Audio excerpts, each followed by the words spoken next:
ઊંઝા એપીએમસીની ચૂંટણીમાં મતગણતરી પૂર્ણ થઈ છે.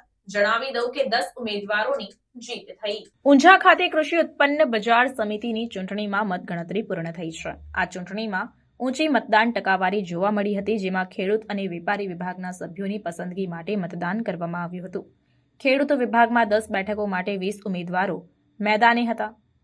કટોકટી ભર્યા ચૂંટણી બાદ 10 ઉમેદવારોની જીત થઈ છે. ચૂંટણી પ્રક્રિયા કડક સુરક્ષા હેઠળ શાંતિપૂર્ણ રીતે પૂર્ણ થઈ, જેનાથી મતગણતરી સુચારુ અને નિષ્પક્ષ રીતે થઈ શકી. આ પરિણામો સ્થાનિક કૃષિ સમુદાય માટે મહત્વપૂર્ણ છે, કારણ કે ચૂંટાયેલા સભ્યો એપીએમસીના વ્યવસ્થાપન અને વિકાસમાં મહત્વની ભૂમિકા ભજવશે. નવા ચૂંટાયેલા સભ્યો બજાર સુવિધાઓમાં સુધારો, ખેડૂતોની ન્યાયી ભાવની ખાતરી અને બજાર કામગીરીમાં કુલ કાર્યક્ષમતા વધારવા પર ધ્યાન કેન્દ્રિત કરશે. ઊંઝા એપીએમસીની ચૂંટણીની સફળ પૂર્ણાહુતિ કૃષિ બજારના માળખાને મજબૂત બનાવવામાં મહત્વપૂર્ણ પગલું છે.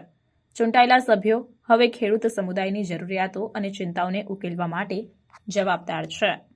જેનો આ 10 ઉમેદવારોને વધારે મત મળેલ હોય એમને વિજેતા જાહેર કરેલા છે. જ્યારે વેપારી વિભાગમાં કુલ 16 ઉમેદવારો ઉમેદવારી કરેલી હતી, જેમાંથી સૌથી વધારે મત મેળવનાર 4 વેપારીઓને વિજેતા જાહેર કરેલા છે. ઊંઝાના વેપારી મિત્રો એમની એક ખાસિયત રહી છે કે ગમે તે કોઈ પણ પરિસ્થિતિ હોય, બધા સાથે બેસી અને નિર્ણય કરતા હોય છે. અને આજે જીતો હોય, અગર હાર્યો હોય, કાલે બધા ભેગા બેસી અને અહીંયા આગળ ચા પીતા હોય છે. અને આજે પણ અત્યારે હાલ આપ બધા જોઈ રહ્યા છો એ મુજબ માહોલ એ છે. કેવી રીતે આ બજારનો ઉત્તરોત્તર વિકાસ થાય એ જ બધાનો આશય રહેલો છે.